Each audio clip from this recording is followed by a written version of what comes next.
কয়েকজন বন্ধু মিলে মরুভূমির মধ্যে মজা করতে গিয়ে তারা ভুল করে মরুভূমির দানবকে জাগিয়ে তোলে। একটা সময় সেই দানব তাদেরকে গিলে ফেলতে শুরু করে। এরপর শুরু হয় একের পর এক মৃত্যুর খেলা। তারা কি এই মরুভূমির দানবের হাত থেকে বেঁচে ফিরতে পারবে, নাকি তাদের সবাইকে দানবটি মেরে ফেলবে? আজ হাজির হয়েছি একটা সার্ভাইভাল মুভি নিয়ে। তো বেশি কথা না বাড়িয়ে চলুন গল্পে ঢোকা যাক। বন্ধুরা, আমি হিমাদ্রি তুষার, আর আপনারা দেখছেন সিনেবক্স।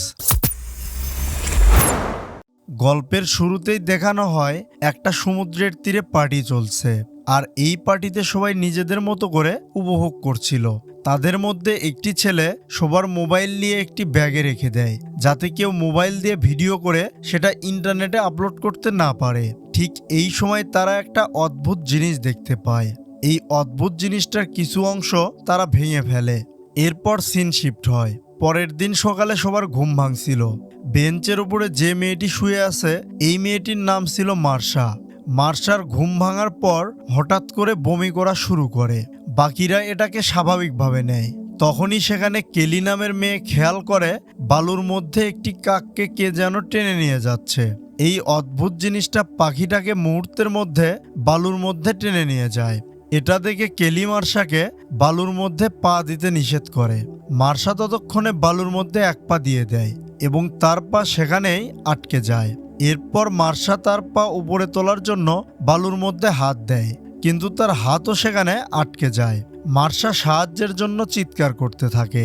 সেখানে থাকা কোনো ফ্রেন্ডই তাকে সাহায্য করতে আসছিল না, কারণ তারা ভেবে নিয়েছিল সেই বালুর মধ্যে তারা সবাই আটকে যাবে। এরপর গাড়ির মধ্যে থাকা একটি ছেলে সিদ্ধান্ত নেয় সে মার্শাকে সাহায্য করতে যাবে। এদিকে বাকি সবাই তাকে মার্শার কাছে যেতে বারণ করে, কিন্তু ছেলেটি তাদের কোনো কথাই শোনে না। সে গাড়ি থেকে নেমে দৌড়ে যাবে। ঠিক তখনই দুর্ভাগ্যক্রমে সেও বালুর মধ্যে আটকে পড়ে। এতে করে তার মুখ সহ শরীরের কিছু অংশ বালুর মধ্যে আটকে যায়। সে বালু থেকে মুখ তোলার অনেক চেষ্টা করে, কিন্তু সে কিছুতেই তার মুখ বালু থেকে তুলতে পারছিল না। তার পুরো শরীরটা বালুর সাথে আটার মতো লেগে গিয়েছিল। দেখা যায় তাদের মধ্যে আরেকটি ছেলে তাকে সাহায্য করার জন্য গাড়ি নিয়ে সামনে যেতে চাচ্ছে, কিন্তু গাড়িটি কোনোভাবেই চালু হচ্ছিল না। তার একটি বন্ধু তাকে বাঁচানোর জন্য তার দিকে একটা দড়ি ছুঁড়ে মারে, কিন্তু তখন তার কিছু করার ছিল না, কারণ ছেলেটির দেহ ধীরে ধীরে বালুর মধ্যে গায়েব হয়ে যায়। এটা দেখে সেখানকার সকলে ভীষণ ভয় পেয়ে যায়। তারা কি করবে বুঝে উঠতে পারছিল না। অন্যদিকে দেখা যায় তাদের আরেকজন বন্ধু, যার নাম ছিল গিলবার্গ, সে একটি ড্রামের মধ্যে আটকে গিয়েছে। সে ড্রাম থেকে বের হবার জন্য অনেক চেষ্টা করতে থাকে, কিন্তু সে কোনোভাবেই বের হতে পারছিল না। তখনই তার বাকি বন্ধুরা তাকে ড্রাম থেকে বের হতে নিষেধ করছিল। মূলত গিলবার্ট রাতে পার্টি শেষ করে এসে ঘুমিয়ে থাকার কারণে এতক্ষণ যা হচ্ছিল তা সে কিছুই টের পায়নি। সবাই তাকে বালুতে পা রাখতে নিষেধ করে। তাদের মধ্যে মিস নামের একজন ফ্রেন্ড বলে সে তাদের সাহায্য করার জন্য পুলিশকে খবর পাঠিয়েছে। কিছুক্ষণের মধ্যে তাদের কাছে সাহায্য চলে আসবে। যদিও মিস তাদেরকে মিথ্যা কথা বলছিল। মূলত সে মিথ্যা কথা বলছিল তাদেরকে সান্ত্বনা দেওয়ার জন্য। এখন তারা সবাই বুঝতে পেরেছে পার্টিতে যারা ছিল সবাইকে প্রাণী এভাবে করে খেয়ে ফেলেছে।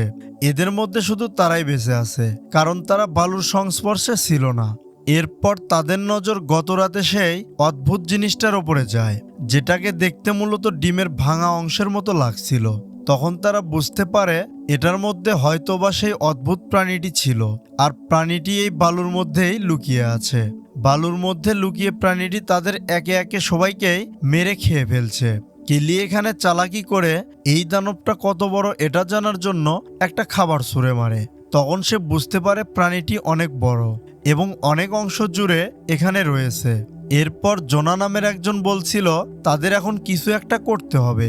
সে এখানে থাকা স্কেটবোর্ডের মাধ্যমে টেবিলে যাওয়ার জন্য সিদ্ধান্ত নেয়, আর সেই স্কেটবোর্ডের মাধ্যমে সামনে এগোতে থাকে। জোনার টেবিলের কাছে প্রায় চলে এসেছিল। তখনই তার স্কেটবোর্ড থেকে পা পিছলে সরে যাবার অবস্থা হয়। সে কোনো মতে নিজেকে বাঁচিয়ে নেয়, কিন্তু দেখা যায় বালুর মধ্যে থেকে টেন্টিক্যালের মতো কিছু একটা বের হয়, আর সেটি তার পেটের মধ্যে প্রবেশ করতে নেয়। জোনা তখন সৌভাগ্যক্রমে বেঁচে যায় এবং লাফ দিয়ে টেবিলের উপরে উঠে যায়, কিন্তু দেখা যায় এর ফলে জোনার পেটের কিছু অংশ কেটে গিয়েছিল। এটা দেখে বাকি সবাই ভয় পেতে শুরু করে। কিন্তু জোনা সবাইকে আশ্বাস দেয় তার কিছুই হয়নি। জোনা সেখানে থাকা একটি কলা খেয়ে নেয় এবং সেও বমি করতে শুরু করে। তখন বাকি সবাই লক্ষ্য করে জোনার পেটে ঘা হতে শুরু করেছে। তবুও জোনা সবাইকে আশ্বাস দিতে থাকে যে তার কিছুই হয়নি। এরপর ব্যাগে থাকা পানির বোতলগুলো সে সবাইকে দিতে থাকে। জোনার শরীর আস্তে আস্তে বেশি খারাপ হতে থাকে আর সে তখন টেবিলের ওপর শুয়ে পড়ে। তখনই তাদের মধ্যে একজনের ফোনের কথা মনে পড়ে, যা মূলত গাড়ির ডিকির মধ্যে রাখা ছিল। কিন্তু গাড়ির ডিকিটি খুলে কে এই ফোনগুলো বের করবে? তখন গাড়িতে থাকা একজন মেয়ে বলে সে যাবে গাড়ির ডিগি খুলে ফোনগুলো বের করতে। দেখা যায় মেয়েটি ডিগির দিকে যেতে চাইলে সে প্রথমেই ব্যর্থ হয়। এরপর অনেক চেষ্টা করে সে ডিগিটি খুলতে সক্ষম হয়। তখনই কেলি এবং মিস লক্ষ্য করে 20 মেট্রোল সুপারভাইজার তাদের দিকে গাড়ি নিয়ে এগিয়ে আসছে। এসব দেখে মেয়েটি অন্যমনস্ক হয়ে যায়। এর ফলে তার হাত গাড়ির ডিকির মধ্যে চাপা পড়ে। তখন সবাই চিৎকার করতে থাকলে সুপারভাইজার এখানে চলে আসে। তখন সবাই সুপারভাইজারকে বালুতে নামতে নিষেধ করে, কিন্তু সুপারভাইজার তাদের কোনো কথাই শোনে না। সে তাদের নিষেধ অমান্য করে বালুতে নেমে যায়। তবে অবাক করা একটা বিষয় ঘটে, বালুতে সুপারভাইজারের কিছুই হয় না। তখন সুপারভাইজার গিলবার্টের কাছে যায় তাকে ড্রাম থেকে তুলতে, কিন্তু বেশি ওজন হওয়ার কারণে তাকে ড্রাম থেকে তুলতে পারে না। তখন সুপারভাইজার তাকে আশ্বস্ত করে তাদের টিম এখানে এসে তাদেরকে দ্রুত উদ্ধার করে নিয়ে যাবে। কেলি সুপারভাইজারকে বলতে থাকে এখানে বিপদ রয়েছে। এরপর সুপারভাইজার হেঁটে কেলির দিকে যায়। তখন কেলি সুপারভাইজারকে বোঝাতে থাকে তারা খালি পায়ে বালুর মধ্যে পা রাখতে পারছে না। তারা যদি পা রাখে তাহলেই তাদের বিপদ হবে এবং বালু তাদেরকে খেয়ে নেবে। ইতিমধ্যে তাদের দুজন ফ্রেন্ডকে তারা হারিয়ে ফেলেছে, কিন্তু সুপারভাইজার তাদের কোনো কথাই বিশ্বাস করে না। সে মনে করে এই ছেলে মেয়েগুলো তাকে মিথ্যা কথা বলছে, আর হয়তোবা তারা অনেক নেশা করে ফেলেছে, আর এই কারণে তারা আবল তাবল কথা বলছে। ঠিক তখনই হঠাৎ করে সুপারভাইজারের চাবিটা বালুতে পড়ে যায়। কেলি সুপারভাইজারকে চাবিটা তুলতে নিষেধ করে, কিন্তু সুপারভাইজার তাদের কোনো কথাই শোনে না। সে তার চাবি তুলতে যখনই বালুর মধ্যে হাত দেয় তখনই বালুর মধ্যে তার হাতটি আটকে যায়। তখন সে তার হাতে থাকা পেপার স্প্রে দিয়ে তার হাতটা কোনোভাবে ছাড়িয়ে নেয়, কিন্তু তার হাতটা তোলার পরে সে দেখতে পায় তার হাতের অর্ধেক অংশ বালু খেয়ে নিয়েছে। এটা দেখে সুপারভাইজার চিৎকার করতে থাকে আর কন্ট্রোল হারিয়ে বালুতে পড়ে যায়। তখনই দেখা যায় বালু তাকে নিমিষেই খেয়ে ফেলেছে। এটা দেখে কেলি পেপারের স্প্রেটা নিয়ে নেয় আত্মরক্ষার জন্য। এদিকে মিস বুঝে যায় সুপারভাইজারের কিছুই হচ্ছিল না, কারণ সে মজবুত জুতা পরেছিল।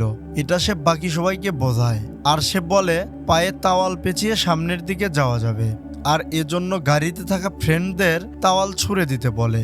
দেখা যায় চন্দ্রা নামের একটি মেয়ে তাওয়াল ছুঁড়ে মারে, আর সেটাকে ধরতে গিয়ে মিস বালুর মধ্যে পড়ে যায়। আর তখনই বালু থেকে অনেকগুলো টেন্টিক্যাল বের হয়ে তাকে খেয়ে ফেলে। এরপর দেখা যায় কেলি চন্দ্রার দিকে দুটো রেলিং ছুঁড়ে মারে। এরপর কেলি গাড়ির উপরে লাফ দেয়। গাড়িতে এসে তারা কোনোভাবে ওই ফ্রেন্ডের হাত বের করার চেষ্টা করে এবং শেষমেশ তারা বের করতে সক্ষম হয়। দেখা যায় তাদের ফ্রেন্ডের হাত থেকে অনেক রক্ত পড়ছে। তখন সেটা তার তাওয়াল দিয়ে পেঁচিয়ে দেওয়া হয়। এদিকে গিলবার্টের অবস্থা ক্রমশই খারাপ হয়ে যাচ্ছে। তার শরীর থেকে অনবরত রক্ত বের হচ্ছিল, যা সে বালুতে থেকে টেন্টিক্যালগুলোকে পাগল করে দিচ্ছিল। অন্যদিকে দেখা যায় কেলি এবং চন্দ্রা রেলিংগুলোর সাহায্যে একটি রাস্তা তৈরি করে এবং সেই রাস্তা দিয়ে তারা জোনার কাছে পৌঁছে যায়। এরপর বাকি ছিল সেই মেয়েটি যার হাত গাড়ির ডিকির মধ্যে আটকে গিয়েছিল। দেখা যায় সে রাস্তা দিয়ে কোনোভাবে হেঁটে তাদের কাছে যেতে থাকে, কিন্তু তার হাতের রক্তের ফোঁটা বালুতে গিয়ে পড়ে, আর ঠিক তখনই সেখান থেকে টেন্টিক্যালগুলো বের হতে থাকে। কেলির হাতে থাকা পেপার স্প্রে দিয়ে সে টেন্টিক্যালগুলোকে আটকাতে চায়, কিন্তু মেয়েটি সেখানে তার ব্যালেন্স ধরে রাখতে পারে না আর নিচে বালুর মধ্যে পড়ে যায়। মুহূর্তের মধ্যে চোখের সামনে বালু তাকে খেয়ে নেয়, কিন্তু এখানে থাকা কারোর কাছে কিছু করার ছিল না। এরপর দেখা যায় তারা আরও একটি প্ল্যান বের করে ফেলেছে। চন্দ্রা তার পায়ে তাওয়াল পেঁচিয়ে গাড়ির দিকে যায় এবং সে ভালোভাবে গাড়ির উপরে উঠে যায়। এটা দেখে সবাই খুশি হতে থাকে। অন্যদিকে দেখা যায় টেন্টিক্যালগুলো গিলবার্গের ড্রামে ভয়াবহ আক্রমণ করে, আর ড্রামের ভেতরে বড় বড় টেন্টিক্যাল ঢুকে তাকে সেখানেই খেয়ে ফেলে। এটা দেখে বাকি সবাই বুঝতে পারে টেন্টিক্যালটি একজন একজন করে খেয়ে ধীরে ধীরে অনেক বড় হচ্ছে আর মূলত আরো বেশি শক্তিশালী হয়ে উঠছে।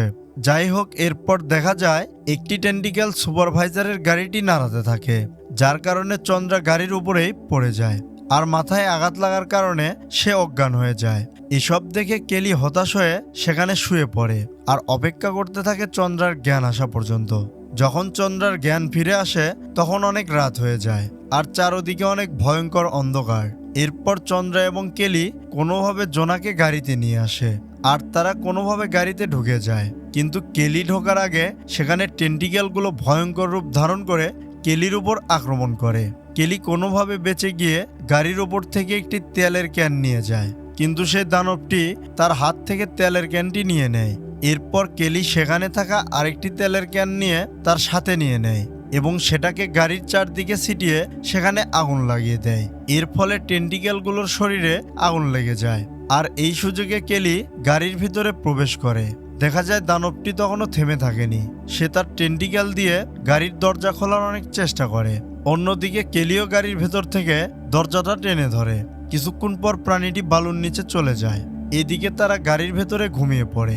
এরপর সিন শিফট হয়ে দেখা যায় পরের দিন সকালে এক লোক গাড়ির গ্লাসে নক করে। কেলি দরজা খুলে ভয়ে ভয়ে বালুর মধ্যে পা রাখে, কিন্তু এবার বালুর মধ্যে তার পা কিছুই হয় না। এটা দেখে তারা মনে করে হয়তোবা আগুন লাগার কারণে টেন্টিকেলটি মারা গিয়েছে। এরপর কেলি এবং চন্দ্রা সেখান থেকে চলে যায় আর আমরা এখানে দেখতে পাই জোনা ইনফেকশনের কারণে সেখানেই মারা গিয়েছে। এরপরের সিনে আমরা দেখতে পাই এই দানবটি এখনো মারা যায়নি আর সে সমুদ্রের মধ্যেই রয়েছে এবং একটি শহরের দিকে এগিয়ে যাচ্ছে। অর্থাৎ সেই দানবটির পরবর্তী টার্গেট হতে যাচ্ছে শহরের মানুষজন। আর এই সিন দেখিয়েই মুভিটি এখানে শেষ হয়ে যায়। তো বন্ধুরা, কেমন লাগলো আজকের এক্সপ্লেনেশনটি জানাতে আপনারা সবাই কমেন্ট করবেন। আর ভিডিওটি যদি ভালো লেগে থাকে তাহলে অবশ্যই ভিডিওতে লাইক এবং চ্যানেলটি সাবস্ক্রাইব করে দিবেন। আবার আমাদের গল্প হবে পরবর্তী কোনো ভিডিওতে।